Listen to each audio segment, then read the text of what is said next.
Hello, hello, hello. Look, Steve is here, Daryl is here. How are you guys? Um, so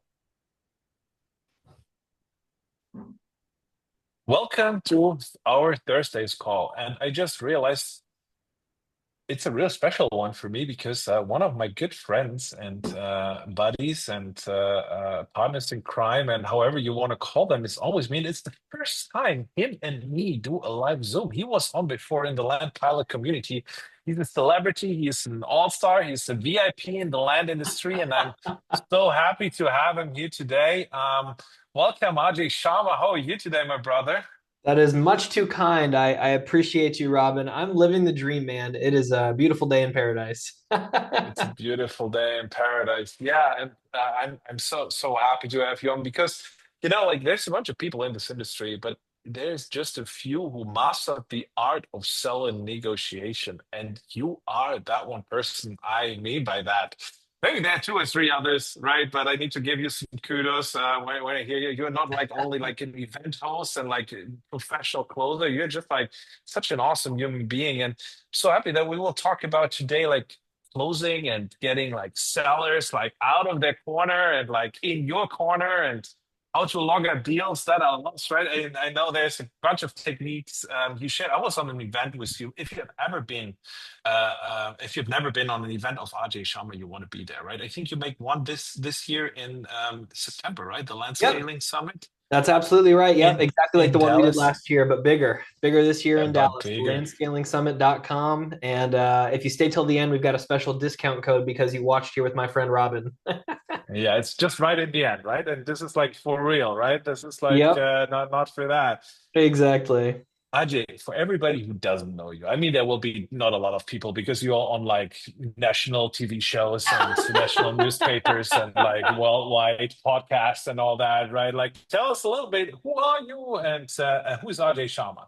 Definitely, man. No, it's a great introduction. First and foremost, I'm a follower of Christ, so that's probably the biggest part of my identity. I got lucky. I got saved when I was a young man, and then I got into business really young. So I jumped in right out of college. I started with my W-2, and I'm not gonna lie to you, Robin. I got 6 weeks in, and I was like, dude, I can't control my time or my income. This sucks. Why would anybody do this for 40 years, right? And so I started looking at side hustles to make some extra money, to buy some rentals, to get passive income, right? That's what we all chase in land is passive income. Anybody that's been doing this for any amount of time knows doesn't really exist. It doesn't, right? But easier in some ways than others. Land, unfortunately, is not as passive as everybody wants it to be, but it can be a world life changing active income, right? So I stumbled into land through Ari Tipster, our mutual good friend Seth Williams. Went through his course, started sending out mail, got my first deal a few weeks later.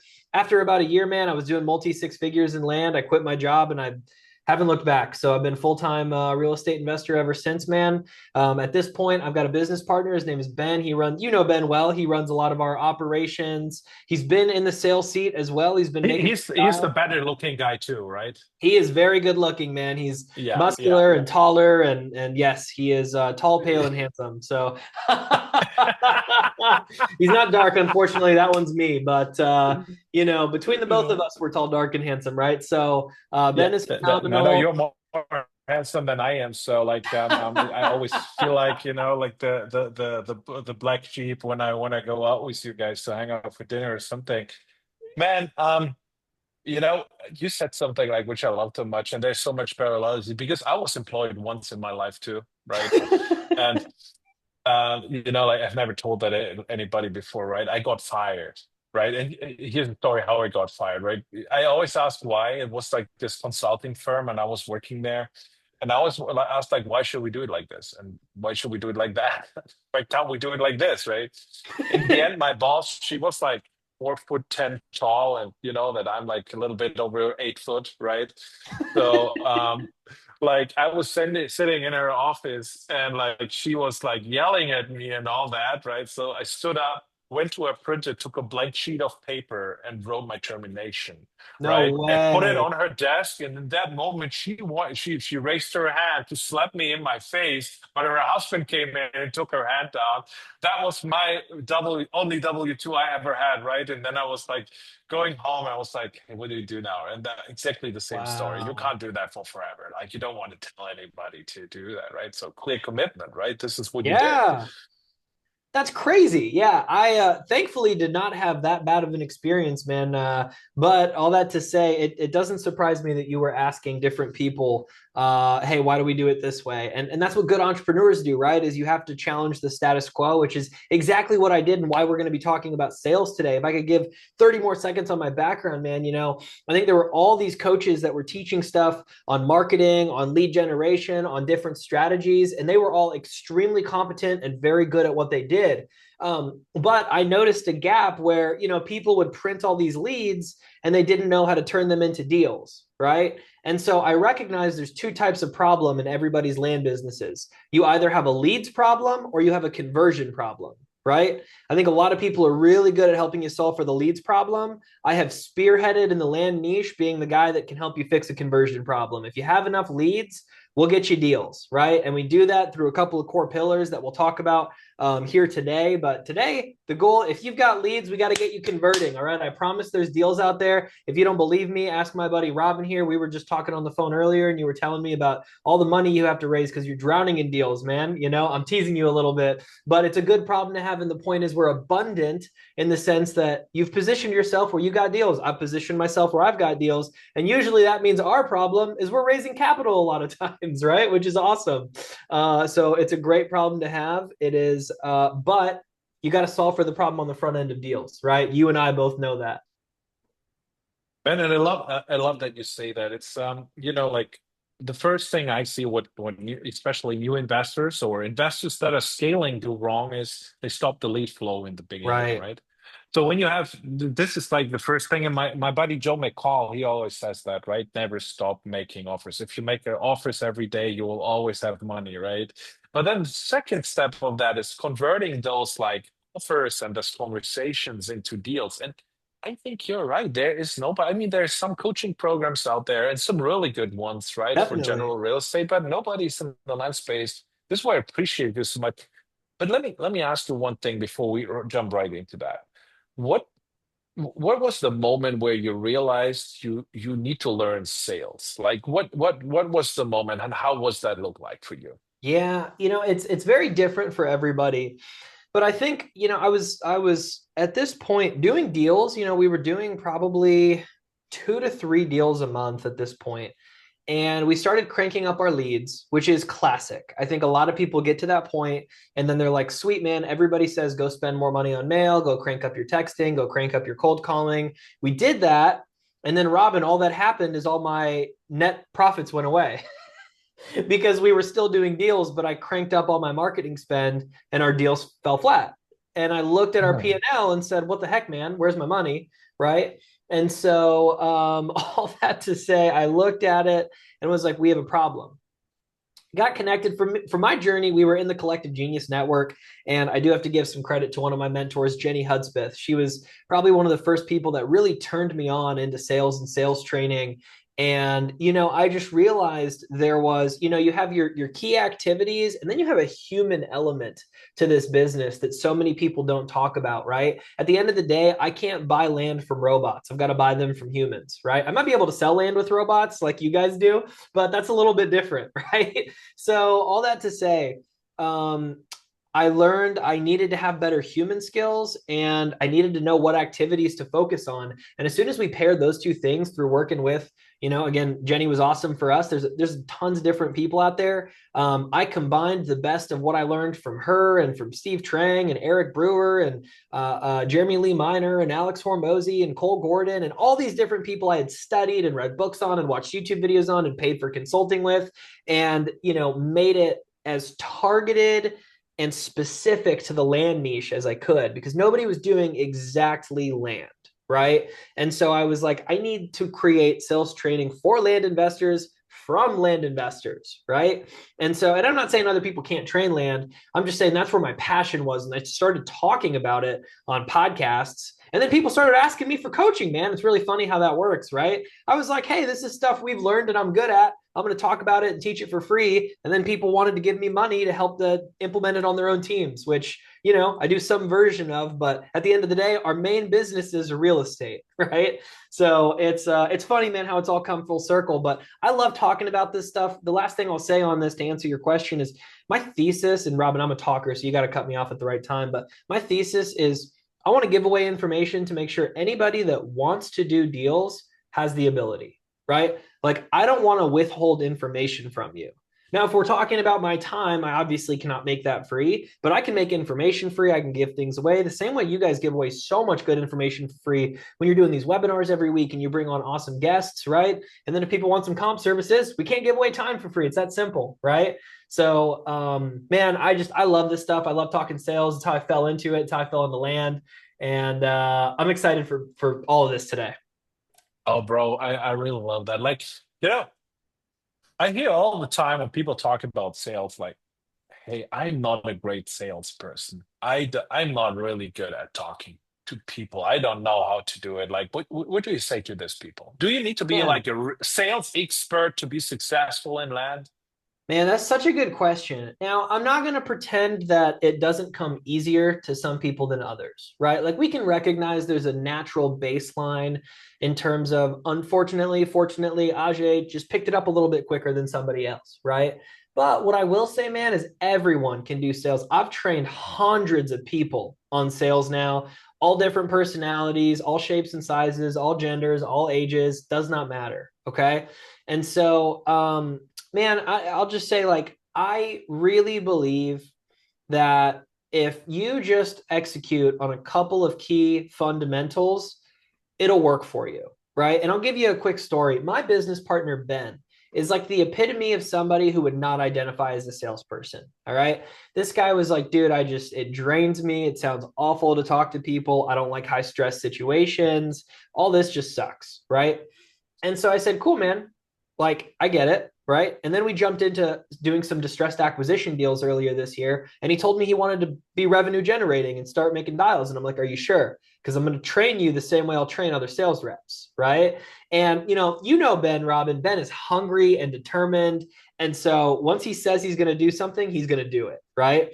So sure enough, we start working together, man. And it was funny because we got 70 days in of him calling on the phones, making 40 to 60 dials every day, talking to 2 to 6 people every day, making offers every day. 70 days in, not a single deal had been done by him. And I remember we had this phone call about a month ago where he was like, Ajay, I feel like I'm wasting time every day. I haven't made any money. And I was like, brother, it takes time. All right. You can't expect to become an expert in something only putting 50 hours into it in your entire life. That's about 1 week of work, if we're being honest, right? Stick with this for another couple of months and see what happens. Now we're sitting here May 1st, and I have to say, Ben ended up bringing in 4 deals in the month of April, totaling, I think, over $200,000 into our pipeline profit. All right. And this guy is still just dialing for an hour or two a day, right? Same basically execution, but there's this tipping point. Alex Hormozy talks about the rule of 100, where it's like, man, after you do something 100 times for 100 days, you get this level of proficiency and it just compounds and becomes more natural, right? It's like riding a bicycle, man. I don't know if they make bicycles big enough for you, but for the rest of us that can ride, I ride elephants. I ride elephants. That's everything I elephants do, ride man. you, man. Yeah. If you guys don't know, Robin is 6'8". This guy is ginormous in terms of just height. The most gentle, loving human you'll ever meet, but he is very tall and he's aware of it. And so I hope it's okay. We're making jokes about it, Robin. Oh, that's so I can deal with that. Like, there's actually a funny story too. Like my brother, he's 6'9", right? And we had the idea we buy this, like, this motorbikes our dads had, like the 50 CCM things. Oh yeah, yeah, Like yeah. this, oh, we bought two of those, like 50 years old. They were from 1970 or whatever, man. And like his was more like a bicycle with an engine, and he really he didn't see this like little scooter, whatever thing it is between his legs anymore because he had his jacket on and his helmet, man. It looked just hilarious, man. Just like, That's too you know what good. what I really loved about your story is, and I know Ben really well, and like what sets you guys apart in your young age, so like really successful in our space, is you're like really determined, and like you're willing to put the work in to get there where you want, right? And like just like this morning, I read a post. I think it was an Ari Tipster or something. Somebody wrote, "Hey, I sent 2,000 mailers. Nothing came back. This doesn't work for me." And it's like this is what's often a missing point in the industry. You need to be willing to put the work in. You need to be Absolutely. willing to do, you can outsource stuff, and there will always be stuff that you can outsource, but especially in the beginning when your resources are limited, when your time is limited, right? You always need to have an understanding of how do we make money? And one of the essentials in that is making offers. But the second one is, like you said, it's like having the seller conversations. And I can tell you, when I started this, I was my whole life in sales, but I didn't really speak English at that point. Right. So, hey, when I started talking to sellers, I felt like a fucking alien, right? Like I was like, oh my God, like, what did he say? You had somebody from Alabama. And I was like, what did he just like talk about the past 10 minutes, right? But and it was frustrating, and it was like, I wasn't good at it, right? That's why I needed a year to do my first deal. But you need to stick to it. Once you started it, stick Definitely. to it, stay on board. And this is what is so exceptional about you guys. And I know what Ben does is like he sets himself a time frame. He says, I Definitely. dedicate 2 hours a day to do this. Right? He Yep. says, I want to do like 5, 6 calls, and this is this 2 hours. And I think he does it always in the mornings first, right? Like eat the frog first, right? Like this is what he does. Yes, And like exactly. if you are one of those people who hate that, that's a really great strategy to get better at it. Get it out Just of the put a way. time on your calendar. It's non-negotiable, and you just do that. Switch like your messages off and all that, and just do a deep dive 2 hours on having this seller conversations. Then you get it done and can do whatever you want to do, right? But this is like what is really the key to success, right? Like I think, Agreed. and I love that about you guys. I appreciate that, Robin. And you touched on a topic that I think I want everybody to hear and understand about how to view the world and business if you're trying to get real results is the level of work required to actually get the result, right? I think so many people in this niche hear a podcast and they have this aspiration where they want to make life-changing money and they want to do it on part-time effort. Okay. And so many people, man, Robin, I want to make $1 million this year. Ah, sweet. How many offers did you make this week? 3. You know what I mean? And so, and guys, we'll talk about the actual activities that breed results. But if you're sitting here and you're telling me you want a 7-figure year, do you really think you're going to be in the 0.01% of income earners in the wealthiest country in the world by not doing the work?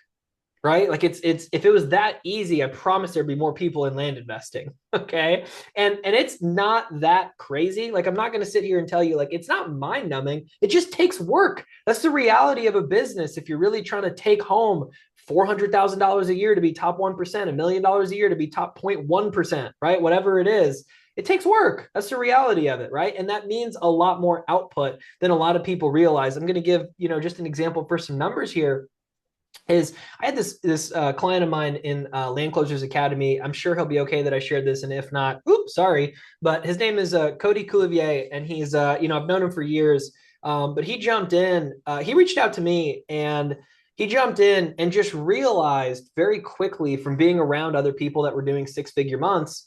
Oh, dude, we don't even have the lead flow right now to be anywhere near this. Right? They were getting, I want to say it was like 10 leads a week. And I was like, yeah, man, you might do 1 to 3 deals a month on a good month, but like you're going to be kind of stuck in the 0 to 3 hamster wheel with your current lead flow. That's the reality. And so within a month, they tightened up their processes, which is always what I say you should do is optimize, right? And then duplicate, right? So he optimized his processes for all the sales process we talk about in the academy. And then he brought on 2 cold callers and another texter.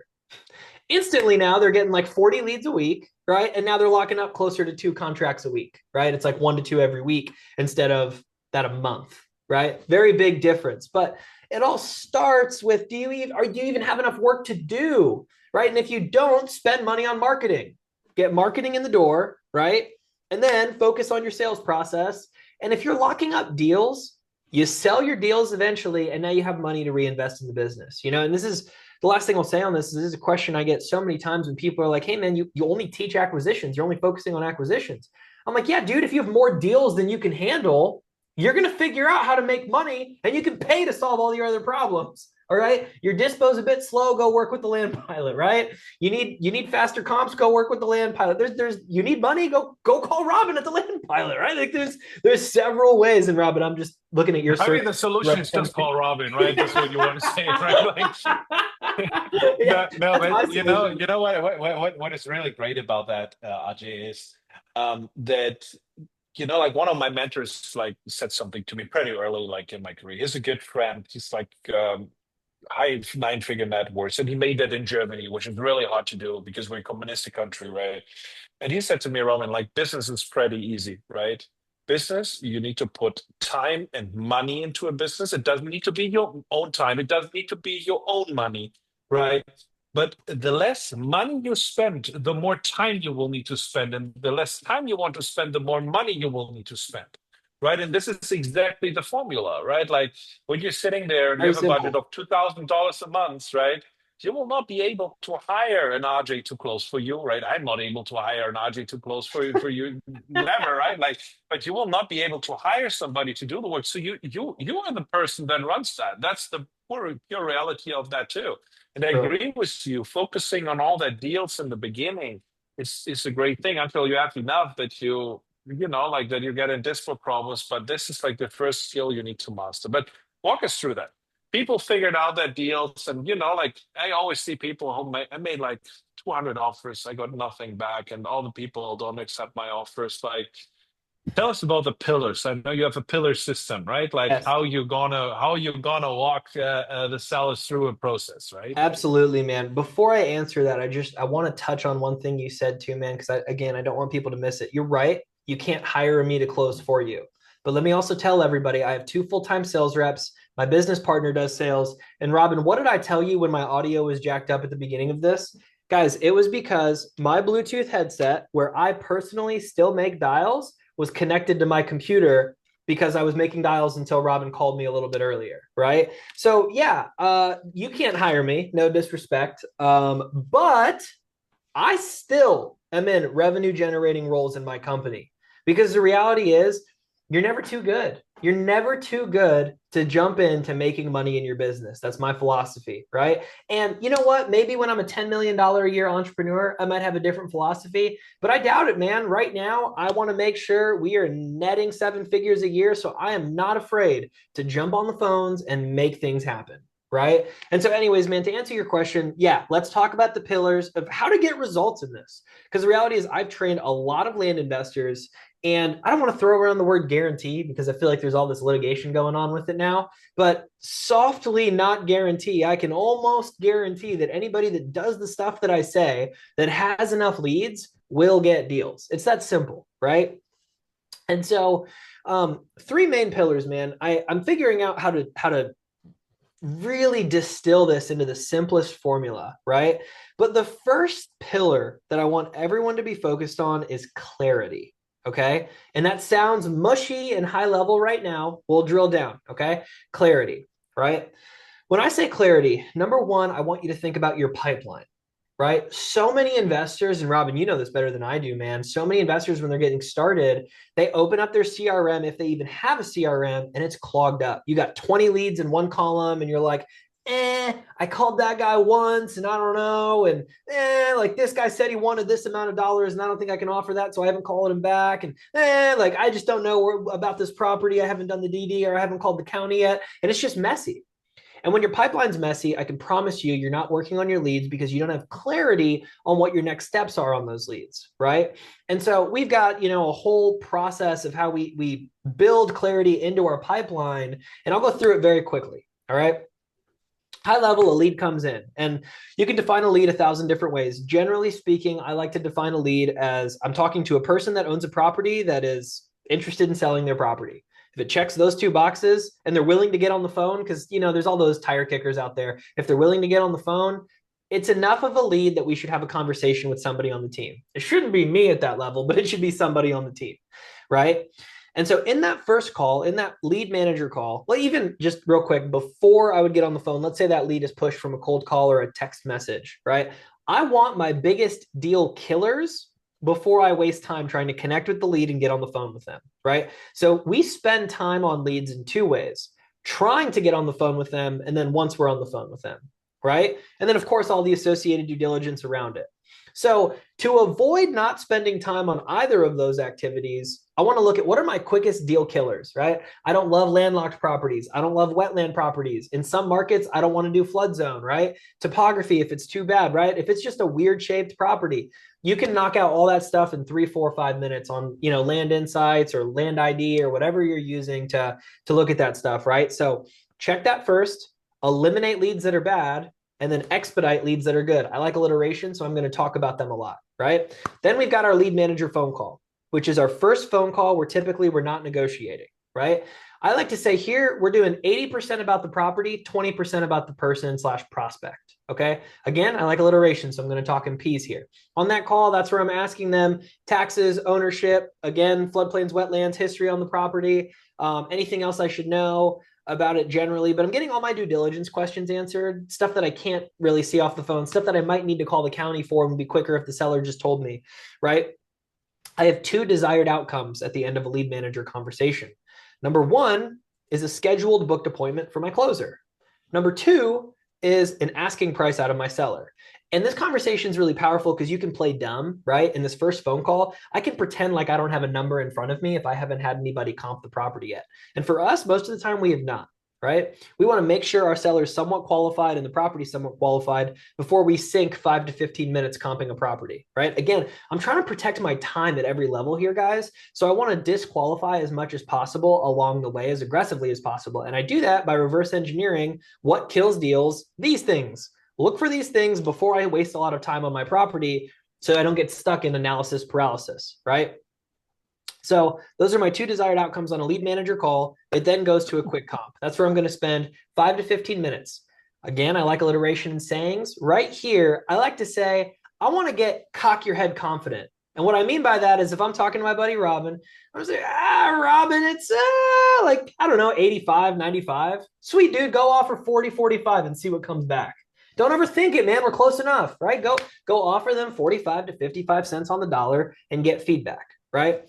So then we go into our closer call. We do that, assuming it goes well, set good expectations, get a contract signed live on the call. If you can't get it signed live, get an appointment to go through it live. If you can't do either of those things, as soon as it's out, send it via email, send it via text message, okay? And I'm going to give you guys a tip I very seldomly share because I like to keep this one close chested, okay? I've only shared this with my private community in the past, but we have a Zapier integration on our DocuSign where every time a seller opens up the purchase agreement, we get a text message and a Slack message notification.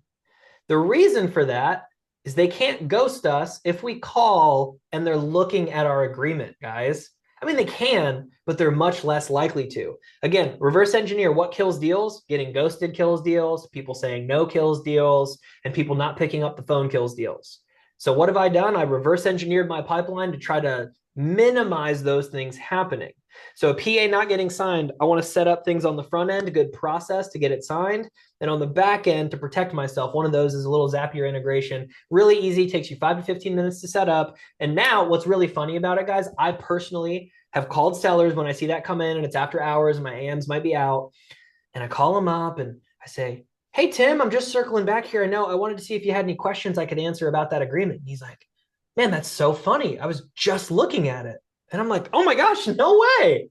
Right? I guess it was meant to be. We were meant to talk tonight. Little does he know, I engineered it this way. And that's okay. For all of you that are parents, you guys know how to put magic on for your kids, right? Where they see things and don't understand how it all works. And you know how to put on the magic. Do the same thing with your sellers. That's what we're here to do, right? And if we can do that, they're going to be enamored by us and much more likely to work with us, right? And so, I was trying to run through that real quick and dirty here, Robin, but high level, that's sales process. That's pillar number one for clarity, right? That's just making sure I even know what's expected of me. Now, I've got like 3 or 4 more things I could talk about in clarity, but we've only got so much time here today. So I want to make sure that's piece number one. All right.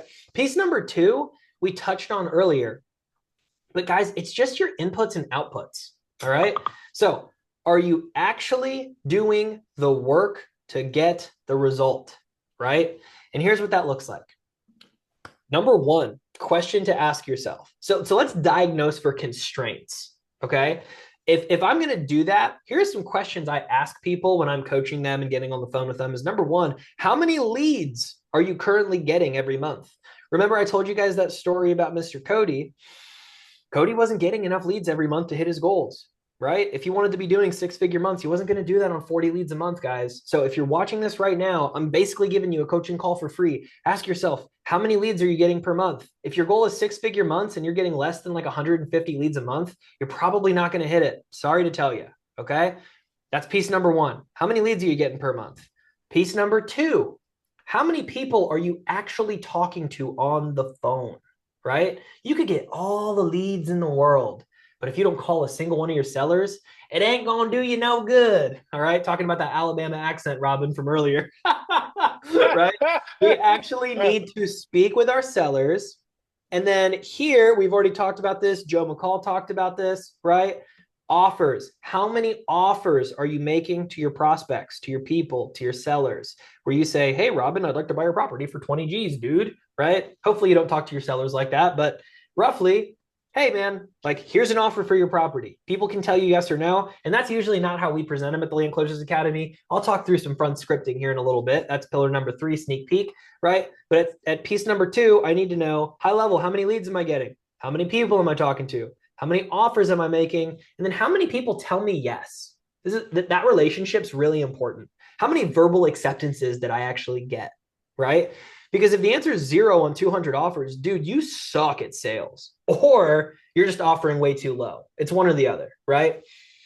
If you're offering 10 cents on the dollar, yeah, no wonder you're not getting anybody to say yes, right? But generally speaking, man, when we run people through the scripting in our model with our sales process, if you're double closing deals and you're okay doing that with at least 30K in margin, and then you're also flipping properties at 45 to 60 cents on the dollar, which is kind of what we see in today's marketplace, well, then you should be getting a verbal acceptance for every 8 to 15 offers you make. I know that's a little bit of a range, but that's about the range we see when we're making offers. Now, notice that's not just on gross leads. You're not going to connect with every single lead, and you're not going to make an offer to every single lead. We see about an 80% trickle effect on every single one of those numbers. All right. Again, guys, I'm giving you really good data here as to how I see this.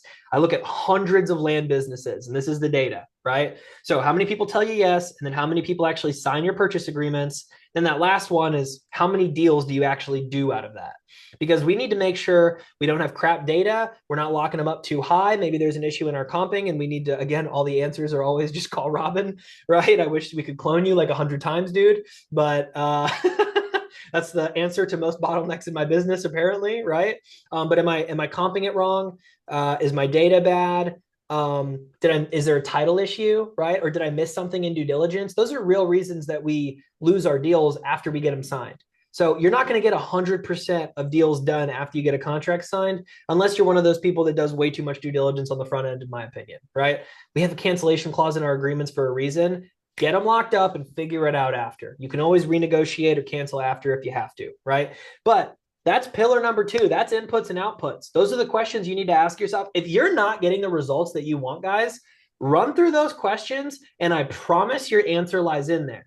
Now, it may open up more questions if you say, well, I don't have all the leads that I want. Well, now we need to ask, okay, do we crank up our ad spend with whatever we're doing now? Do we hire a VA to send out more text messages? Do we bring in a cold calling agency? Like, do we bring in cold callers in-house? Do I get a dialer and make some cold calls if I don't have money, so I have to spend time with Robin's brilliant framework he gave us a second ago, right? Okay, it might open up more questions, but I'll tell you what, we will know why you're not getting deals, right? So in the least, run through those questions. That's pillar 1 and 2. Robin, I'm going to pause here for a second, man. Is this making sense, or am I talking alien? For me, it totally makes sense. Maybe we do like a quick, like, does anybody have any questions around Yeah, that I'm for super open to for questions, Mr. please. Ajay? Like, well, you can, he's live here, right? You can touch, feel, and whatever you want to else you want to do with him, right? Like, Yeah. any question around that, what he was talking about. I mean, it makes so much sense, right? Like, a couple of things were sticking out to me, right? The thing that you have like a little automation when they're looking at the offer that you call them, that you get a Yes. text message, that you get a thing. That's like that's a killer because they are there with you in their mind and all that. And I just wrote that down for our team because we don't do it, right? So thank you. That Let's was go. already I love worth when I can having you still. on, which will probably make some money in the next couple of months, right? Amazing.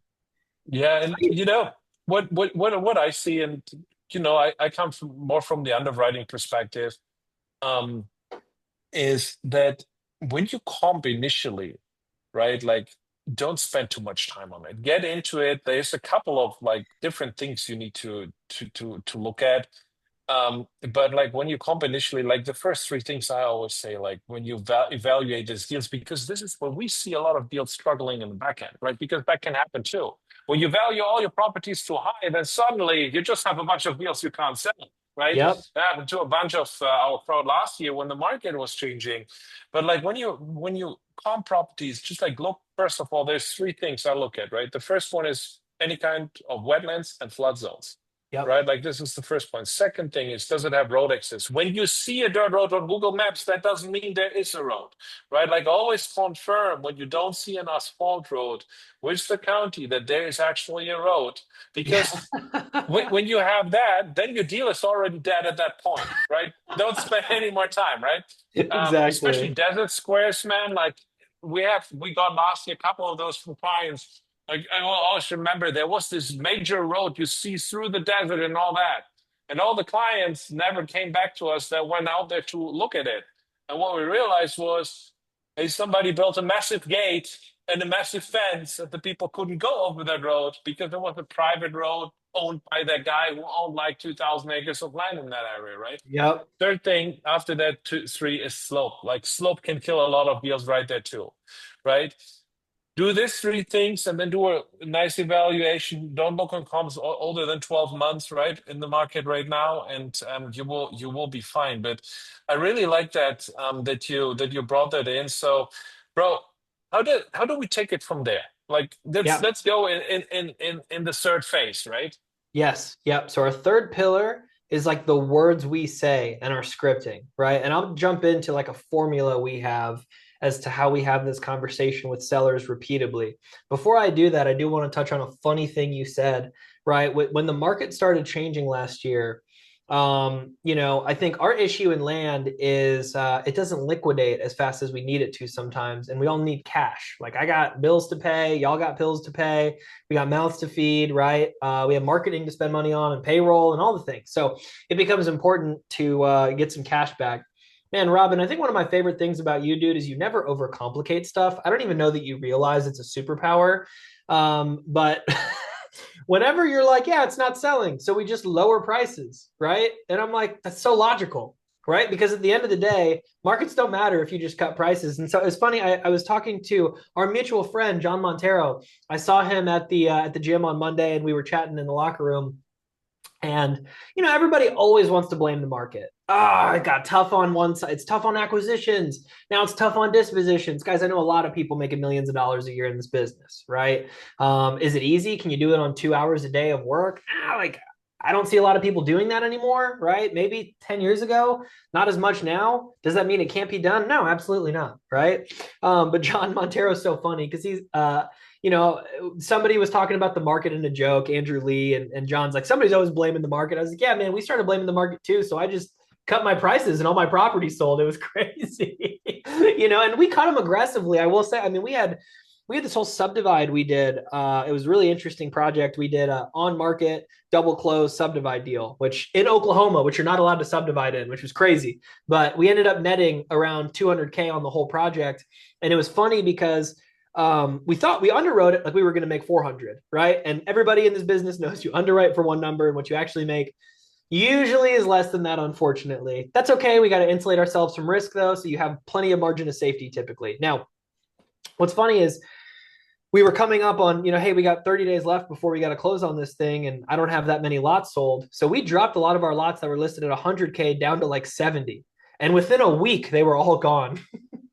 And you have that certainty now where you're going to sell your deals. And guys, I made almost $200,000 on this deal. So it's not like I should sit here and complain about how I could have made 400 if I waited 6 more months. I had 200 grand I got to reinvest in my business and pay myself a bunch on. You know what I mean? And so one of my favorite lessons here though is you only have fear around dropping prices when you have scarcity about where your next deal is going to come from, right? So if you have the confidence to bring in more deal flow, you don't really care. Like the highest level investors don't care if they make 20K less on a deal than they had thought originally because they know more deals are going to come. And that's just the cost of doing business, right? Robin, would you agree with that, man? Anything you want to add to that?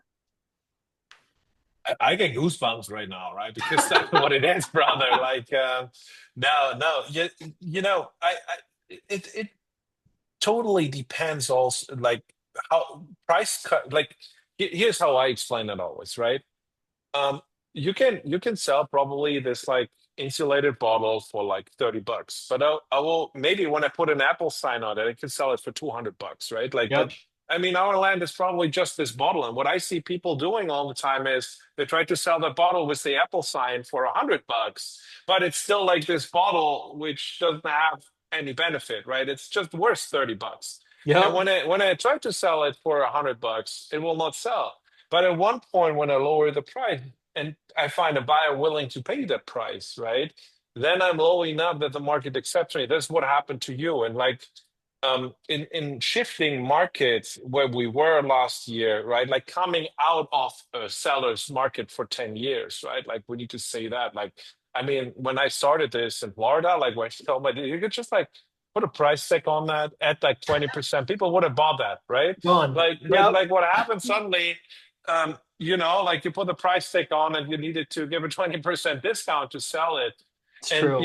I think the pricing in the sales process is your only driver we have. I mean, you can do fancy things like clearing the land and putting a white fence around it and putting a horse on it and maybe, like making it sexy or I whatever, love when my right? properties come with a But horse, man. That's my yeah, favorite. yeah, but nobody wants that, right? Like so, like our land, it says there's trees on there, there's gophers in there, there's I don't know, whatever it is, snakes in Florida and the gators too, right?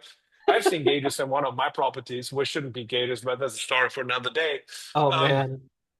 but it's like the with the price, you determine also like how fast you sell, right? So it depends, like also on your strategy. When you're double closer, when we were doing a bunch of double closes, we were lowering prices every week, right? We set a minimum we want to make on that deal, right? And the minimum was, I think, $12,000 or $10,000, like transaction profits. Even when that was $100,000 deal, right, where the potential profit was 50 maybe in the beginning, we lowered it to 60 to sell it because you don't have a dime in that deal. You don't put any money in there, right? Like there is like not that you have capital block that you need to make certain amount of things. When you double close, you need to be super aggressive. You have a little more time when you Totally. take them down, right? When you take your own money, you have probably the longest time because the return on invest will always be great, right? Like more than you get in a bank for sure. But Definitely. when you go from there, get like when you have it locked up and you have it in the market, then start with price cutting when you want to move it because that's the only thing how you can move it, right? Like that's the only leverage you have. You can do fancy marketing materials and all that, but soon as as you have an overpriced asset, people will just not buy it It's because true. for whatever reason they don't just have the money or see the value in it, right? Yeah. Yeah. And that's the reality. And that's okay. I don't care about why people don't buy it. I care why people do buy it. You know what I Yeah, mean? So that's that's what it what I'm going to is. focus on to make sure my properties keep selling because I got bills to pay. Yeah, that's what it is. Keep the loop on. Yes. So for somebody, were we at an end at Pillar 3? We're about to Did you talk wrap that up? I Okay, didn't even let's start go. it, man. We haven't even talked about scripting yet. We got on a side Oh tangent. my God, let's Sorry. go on scripting. I was talking too much, man. Like people can hear me all day long, Ajay. Like give us Yeah, like yeah, yeah. We're both the talkers, man. We're both scripting. talkers. Sorry, Yeah. the scripting. I No, no, no. It's forgot okay. that, right? So, guys, I'm gonna walk through the formula of the script because obviously, I mean, I could spend 3 hours talking about scripting and different things that we do here. I've seen you doing that in one of your events. I was Yeah, you man, and invited it's me in it's Dallas. fun. I have a It was lot of great. fun doing this stuff. Like this is the piece that just always loops me back into coaching is I love seeing people win, and man, it's just fun seeing people learn and execute on the model, you know? So really piece number one. So let's dive into what a good script looks like, right? The first thing is your opener. Okay. So you got to be mindful, guys. The first few words you say to a prospect and your tone really matter when you start. Okay. And so there's, again, I keep it really simple. There's 1,000 different ways this can go. But generally, if it is an unscheduled call, if I'm calling Paolo here, right? And I call Paolo and I say, hey, Paolo, did I catch you at a bad time? Right? I'm asking in a negative fashion because if he's not distracted, he's more likely to be like, no, no, not a bad time. Go ahead. What, he doesn't know what it's about. But I came in, I, said his name confidently, and I asked if it was a bad time, right? Now, he may ask, what's this about or whatever, but guys, the scripting serves a purpose for a couple of reasons. Number one, I want to not get hung up on. Remember earlier I said I reverse engineer for killers? I need to engineer my script to not get hung up on because when you get hung up on it, the call's dead. And if the call is dead, I can't make offers. And if I can't make offers, I can't do deals. Okay. So I need to just keep Paolo interested enough to have a conversation, right? No scheduled call. Hey, did I catch you at a bad time? Right? Don't, and then when he says, no, go ahead, don't say this is, don't ask for permission, don't apologize if he's busy, don't say any of that. It's bad for authority, right? Don't put yourself automatically under him in terms of authority, right? So I'm calling him, I'm going to say, hey man, great. Well, you chatted with Gene over here on my team a few days ago about your property over on XYZ Main Street or in XYZ County, right? Brevard County, Florida. I just had a couple of quick questions for you, and then I'd love to get into an offer. Do you have 10 minutes to chat right now? Right. And I'm doing a couple of things there, guys. Right there, it's called a frame. When I give people a frame, it's basically here's the agenda for the call. Because people are typically really skeptical on who you are, why you're calling, and how long this is going to take. We're all busy, including our sellers. Even if they just sit around, eat potato chips, and watch Criminal Minds all day, they're busy in their minds. All right. We're not going to burst that bubble for them that they're not. And if you watch Criminal Minds, kudos to you. I don't watch it, but I just was picking a random show in my brain. I watch The Office is my guilty pleasure. Now, that being said, right, I'm framing so important for a call in the sense of I need to let them know the agenda. And then again, I am trying to negate when a seller comes in and says, well, what's your offer? Right? You guys ever get that on a phone call before? Yeah, me too. Okay. And so the reason I lay out the agenda with, hey, man, I just need to clarify a few pieces of information, ask a couple of questions, and then we'll get into an offer. Do you have 5 to 10 minutes to go through that right now? Right. And I finish with a question to make sure I maintain control of the conversation. Right. So, guys, in the first 30 seconds, I am drastically changing the direction of a conversation versus if I'm like, hey, Paolo, are you busy? Oh my gosh, I'm so sorry I bothered you. You know what I mean? And like when you have that conversation, it's very, very different. And I hope nobody sounds like that on the phones. But I like to have fun, guys. We're only here for so long. Like we got to have a good time while we're doing sales. All right. So that's the first 30 to 40 seconds, right? Open, frame, and then we get into discovery. And discovery is where I'm sort of requalifying. I like to do that through past, present, future, right? And I learned that from Jenny Hudspeth. I hijacked that from her script. She knows I did it. It's not a secret, okay? So what I do is I typically start in the past of a conversation. Hey, Gene, I see that you bought your property back in 1981. Can I ask what was going on in 1981? And now hopefully she tells me a story instead of just like, well, I bought it. What's your offer? You know what I mean? So I want a story, which is why I don't just ask like, why'd you buy your property? Right? It's a different question. And then we get into present, right? So past, present. Well, hey, like we're here now. Can I ask? And I'll tell you guys, I don't like asking like, why are you interested in selling your property? I think that's terrible scripting. I like to use because a lot of times when you use it, you know what you get from sellers? You get, well, I didn't say I wanted to sell. You guys called me, right? And so I like to use what I call a reverse objection. And I learned this from Eminem. He's a rapper if you haven't heard from him. All right. And so have you guys seen the movie 8 Mile? People seen the movie 8 Mile? Okay. If not, phenomenal film. It's about how Eminem came up in the ghetto of Detroit, known as the 313.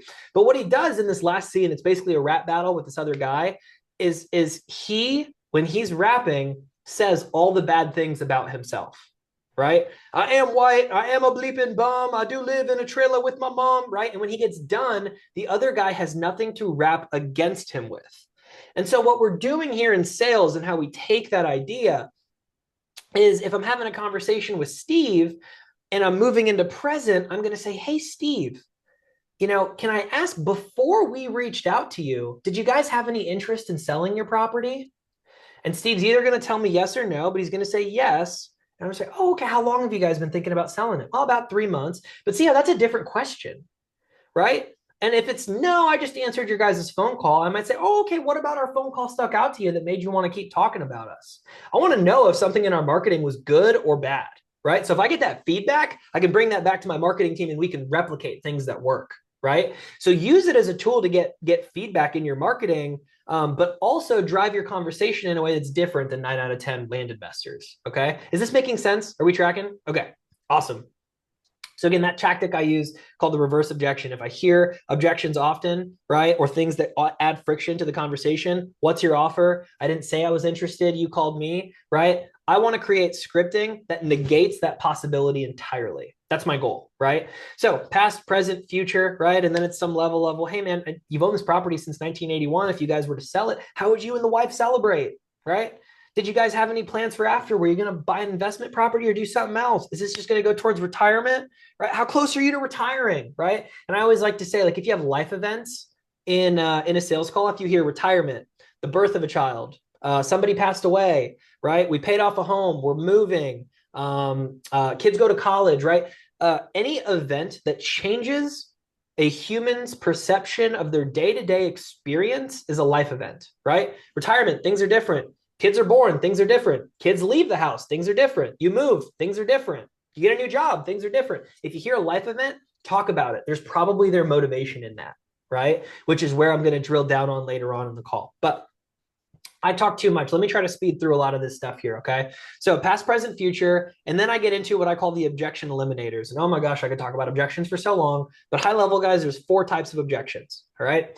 Number 1, partner spouse. So, hey, you ever get, I need to talk to my husband or wife? That's a partner spouse objection, or my brother, or my cousin, or my dentist, or my attorney, or the tooth fairy, or whoever, right? So that's a partner spouse objection. There's somebody else that they are saying, I need to talk to this person, or this person needs to approve it, or whatever, for them to move forward, right? So we have partner spouse objection. We have timing objection, which is there's 2 types of timing objections. There's like event centric objections where like, hey, my grandma just passed away and like we're like going through her house and like this is her land and like I just need to finish the probate up, or I need to finish this up, or something needs to happen before I can move forward on this, right? That's like an actual event. Alternatively, you have like what I call BS timing objections that are like, call me back in 30 days, call me back in 3 months. That's like not a real objection. That's probably a price objection, right? So timing objection. And then you have certainty, which is like a trust objection. And then you have price, obviously, which is our biggest deal killer. Okay. So on the first 2, especially partner spouse and timing, I want to make sure I ask a couple of questions before we drop price. And the timing really matters so they don't throw a smokescreen objection at me. So question number 1 would be something to the effect of, hey man, if we were to come to terms and you liked the price we presented to you, is there anybody else that would need to sign off on this before you move forward, right? Now I'm getting ahead of a partner spouse objection. Number 2 would be a timing objection. If we were to come to terms on price, would you guys be able to move forward, say in the next 60 to 180 days?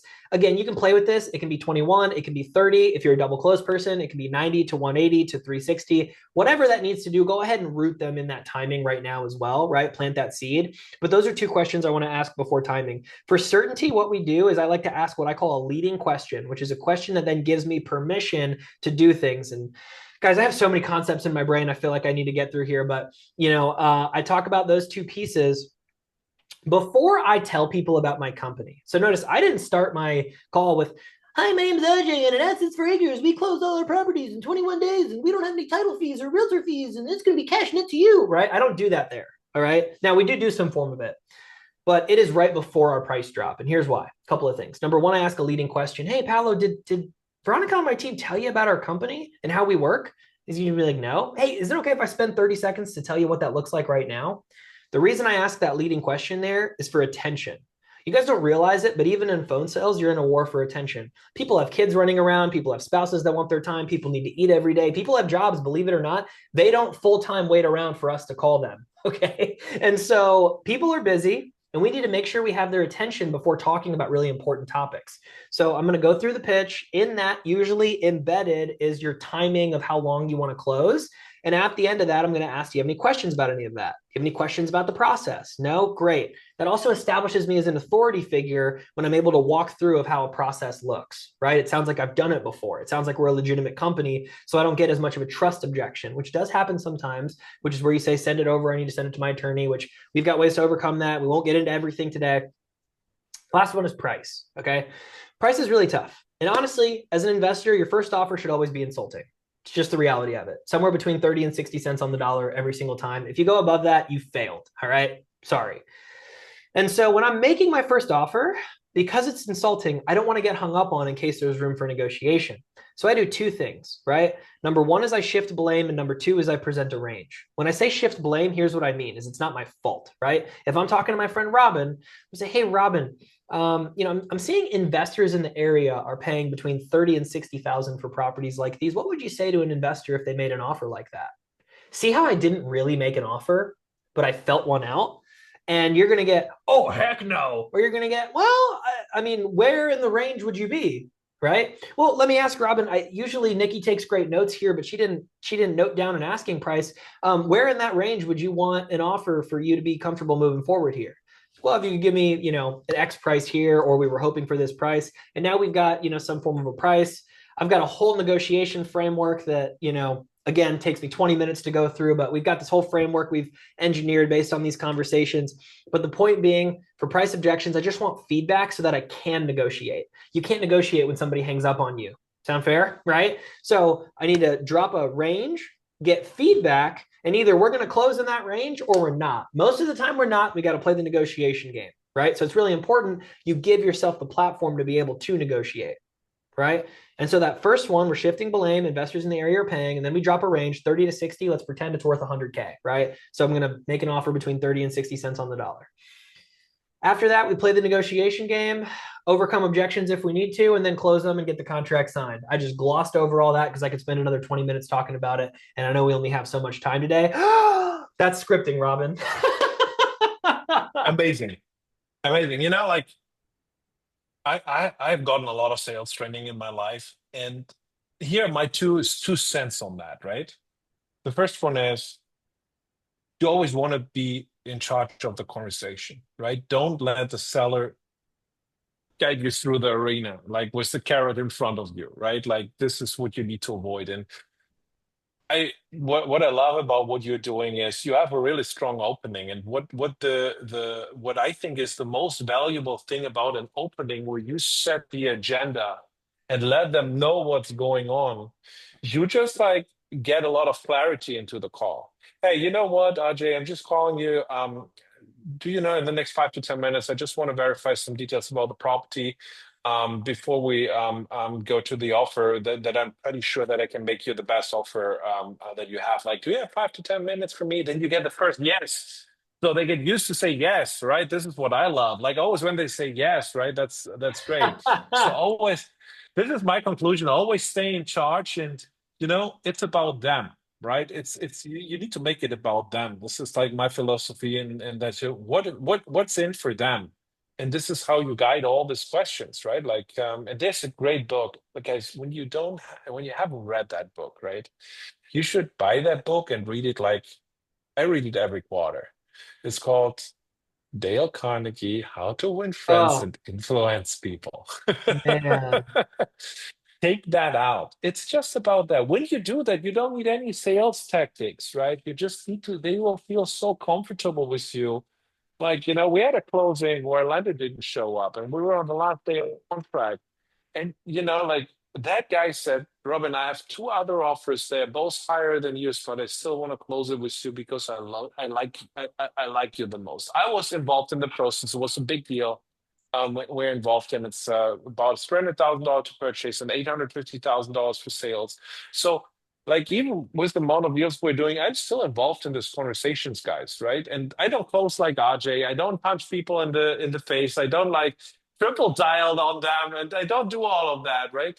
I just like work with that what I have, and this is like really having a conversation. I'm really interested in people and let them talk more because when you listen, right, and get out of them why they want to, why they're selling and what you would solve for them, and then they will go with you because they feel hurt. A lot of people just want to feel hurt because maybe you talk to a husband that never gets hurt by the wife, right? And maybe you talk to a wife that never gets hurt by her husband, right? So like the other way around, like people just want to talk about themselves and get their needs filled, and like you want to do that. And when you're just natural, you don't need to be an extrovert. You don't need to be an introvert. Like no matter what you are, if you're like your gender doesn't matter, your hair color doesn't matter, your eye color, your skin color, whatever, it doesn't matter. Just be interested in the people and the stories they have to tell. And there's some people will tell you more that they will need more guidance, right? And there's other people who just like love to talk. The good thing is in our industry, we talk to a bunch of old people that never talk to anybody. They normally go to the doctor to talk to anybody, right? Like Venus not, right? That it is. Um, Ajay, that was phenomenal, I need to say. Thank you for that. Let us know a little, like because we need to wrap it up. We already want a minute over, right?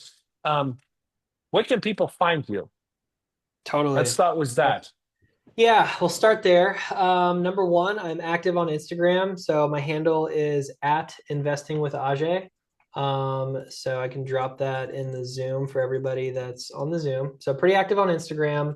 Outside of that, obviously I do sales training. So am I allowed to shameless plug here, Robin? So, Let's do it. sweet. So I run an academy for land investors that want to do more deals and you're wanting to scale up acquisitions.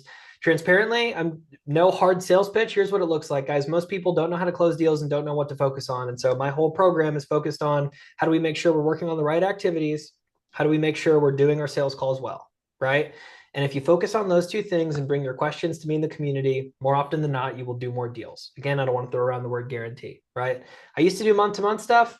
People weren't as committed in it. So it's just an annual thing now, right? No hard sales calls, no big pitch. If you have questions, you're welcome to message me about it.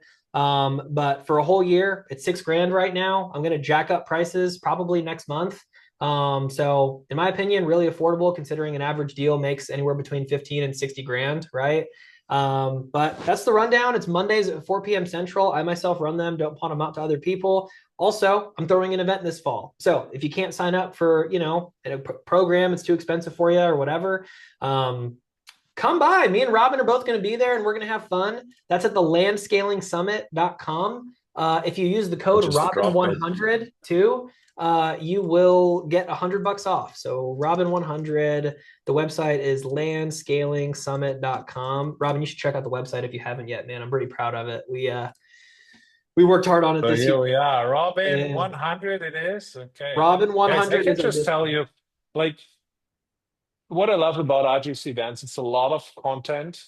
And second thing is you will meet a lot of great people, right? It helps you just to stay in the loop, right? You will meet like people that do like Ajay, $20 million a year in this industry, right?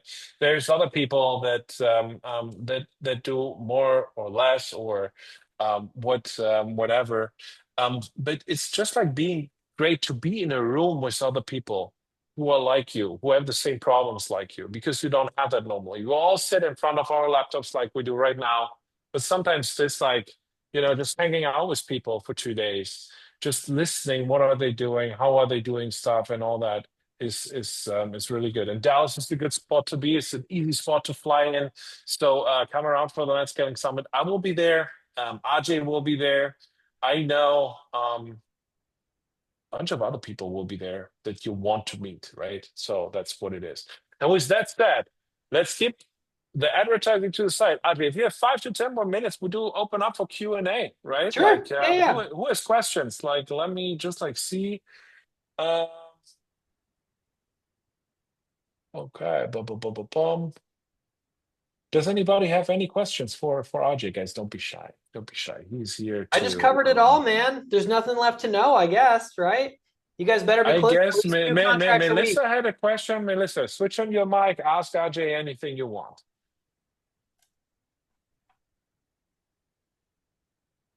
Melissa, you're muted if you are speaking. Yeah, Hi, she's muted. Ajay. How are you? I'm swell. Great to meet you. Thank you so much for all that rich information. Um, there's a lot that I am trying to wrap my head around. Um, it would take all night to try to figure it out. So I'm Okay. probably going to reach out to you on the side after this. That way I can kind of go at some of the questions that I have. But right now, I have put in the chat. I don't know if you can see that there was an opportunity that was brought to me, and since I'm not really in land acquisitions, and it's a lot that I need to learn, I figured I would bring it here. I mentioned it to Rob. I had direct messaged you, Rob. How you doing? And you I'm were good. asking I'm me good, Melissa. about some pretty basic information that I just didn't get a chance to send that to you in advance. But when I saw the link and the opportunity to come on, I was like, oh my God, let me try to get on there. And, I kind of, yeah, am just bringing that information. So I didn't know if that was something that you could help with, Ajay.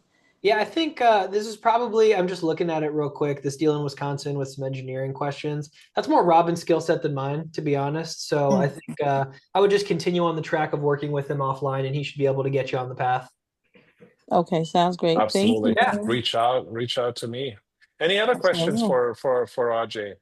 Anything sales, negotiation, scripts, program. I didn't mention this. I have a free school community. So if you're not at a place where you can afford some consulting and training, I have a free community. I just dropped the link here in Zoom on school. Over 500 members in there. My scripts, videos on training those scripts, objections, KPI sheets, a bunch of that stuff's in there. I made it all free. People Okay. charge $1,000 for it, and it's all free. So go ahead and check those out. It's in my opinion really good stuff in there. Okay, thank you so for being so generous. And yeah, I'll check it out. I'll check it out, and I'm sure I'll have plenty of questions Cool. regarding. Cool. Guys, any other questions? Hey Ajay, I'm Steve, What's up, and Steve? I saw. Yeah, I'm good. I actually saw a few of your events on your group, on Facebook group as well, and I like that a Great. lot. Really appreciate that. So actually, I just need a few things here about the scripting. I like the way that you teach and try to tell what to do, what not to do. So is there anything like any Robertos or something like that, any PDF so that you can share with us? Yeah, man. So if you go into school, Robin, am I allowed to share my screen? Yeah, you can. Wait, I am not the Yeah, host, but Veruska can help you. yeah, now you can. Beautiful. Okay. So if you join the free school community, there's a forum just to get questions asked and answered. Like I said, 500 members in here. Classroom, this is just for inner circle members. That's our paid community. Free course right here. If you go in, there's a bunch of modules in here, right? Acquisition conveyor belt is sales process. Everything I talked about, that's pillar one. Lead manager call, that's call number one with desired outcomes. We have scripts and outcome sheets right here. Acquisition manager call, that's your closer call. This is a 40-minute video I did breaking down this entire script. Okay. And I've got the whole script in here. It's 7 pages long. I've got objections. I've got everything. I've got how to walk people through getting a contract signed, objection handling module, and then a KPI overview. So that's a quick 15-minute call with this KPI tracker and a breakdown sheet even of what all these mean, what a good ratio looks like. Here's a tracker. I stole this from my friend Chandler Sane. He's a genius house wholesaler. I told him I stole it. Again, guys, when I see good materials, I steal them and make them my own. And I always tell the people when I do, but I like to be super transparent that not all of these were my brainchild. I synthesized a lot. I learned from other people that are phenomenal educators and coaches and paid them for training. And when I got the resources, I was like, hey, man, I want to share this with my people. And they know, and it's okay, right? As long as you're transparent about stuff. But made it applicable to land and tailored it for everyone. So, Steve, all that's in there, man. It's free. Like get in there and yeah, chug away. Thank you so much. Really appreciate that. I'll You are very welcome. Okay. Um, any other questions?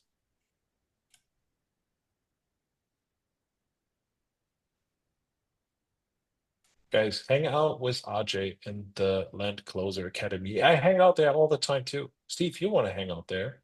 Like Steve is working in our acquisitions team, and I appreciate you coming on because it's like how late there where you are right now? Probably like 6 a.m. in the morning or something like that, right? He's doing a great job, guys. And by the way, you should bring your team to calls like this. Let them learn. Like Audrey is here to share, right? Like there's so much knowledge available, and your team should experience what you experience. So I appreciate you coming on, Steve. And with that said, Ajay, thank you so much for being on with us, for sharing all that wisdom and knowledge and whatever you have, and for being handsome too, right? It's like really nice, nice for me to look at it and look at you. So can't wait to see you in Dallas again, guys. Thank you for for jamming with us today, Paolo, Gene, Anthony, and Melissa. Steve, thank you for switching your camera on, and talk to you soon, guys. Sweet. Thanks, Robin. Thanks for having me on, man. Much. God bless. Bye bye.